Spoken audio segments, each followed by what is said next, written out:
Hello friend, आज हम आपको ज्येष्ठ मास महत्तम का 4वां अध्याय सुनाने जा रहे हैं। ज्येष्ठ मास में इन अध्याय का श्रवण करने से भगवान की असीम कृपा बरसती है, घर में सुख शांति समृद्धि आती है। ज्येष्ठ का महीना अपने आप में विशेष पावन और पवित्र है। इस मास में इन महत्तम को सुनना विशेष पुण्यदायी माना गया है। ज्येष्ठ मास में कई अच्छे त्योहार भी आते हैं जिनका पूजन करने से सुख समृद्धि की कामना पूरी होती है। प्रेम से बोलिए ज्येष्ठ मास की जय, विष्णु भगवान की जय।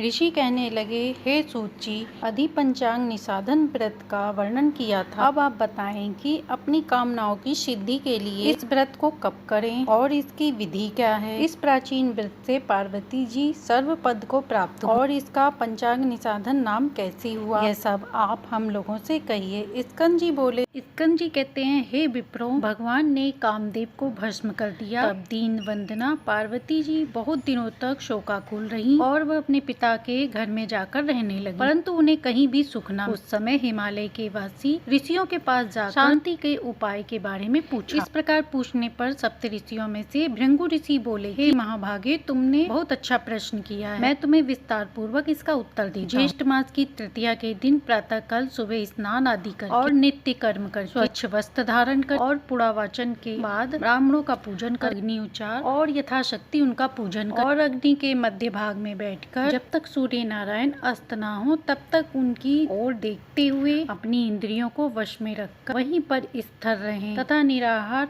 और जितेंद्रिय रहकर इस मास का व्रत करें। ऋषियों के ऐसे वचन सुनकर पार्वती जी अत्यंत प्रसन्न। शिव जी के निर्मित इस व्रत को 12 वर्ष तक करती हैं। इस व्रत के प्रभाव से शिव जी महाराज मोहवश को प्राप्त हुए और पार्वती जी को ढूंढते ढूंढते शिव जी उनके तपोवन में अपने मीठे वचनों से उन्होंने उमा देवी को समझाया। तब शिव जी अपने वज्र रूप को त्याग कर शिव रूप में प्रकट किया। जब पार्वती जी ने शंकर भगवान को देखा तो लज्जा के मारे अपना सिर नीचे कर लिया। भगवान ने उन्हें प्यार से आलिंगन किया। यह समाचार सुनकर राजा हिमवान भी वहां आ और शिव जी से मिलकर विविध उपचारों से उनका पूजन। तब शिव जी हिमवान और वहां के राजाओं की आज्ञा लेकर पार्वती जी को अपनी अर्धांगिनी बनाकर कैलाश पर्वत पर ले आए। स्कंद जी कहने लगे, हे ब्राह्मण, पंचांग निसाधन व्रत का विधान कहा। यह व्रत अनेक मनोकामनाओं को पूर्ण करने वाला है और अनेक लोगों द्वारा किया गया है। इस व्रत को स्वयं माता पार्वती ने भी किया है। जो भी मनुष्य इस व्रत को भगवान की तुष्टि और पुष्टि के लिए करता है, वे इस लोक में और परलोक में समस्त मनोकामनाओं को पूर्ण करते हैं। तो प्रेम से बोलिए पार्वती माता की जय। पार्वती माता, जैसे आपकी मनोकामना पूर्ण हुई, ऐसे ही इस कहानी को कहते सुनते हुकारा भरते सबकी मनोकामनाएं पूर्ण करना,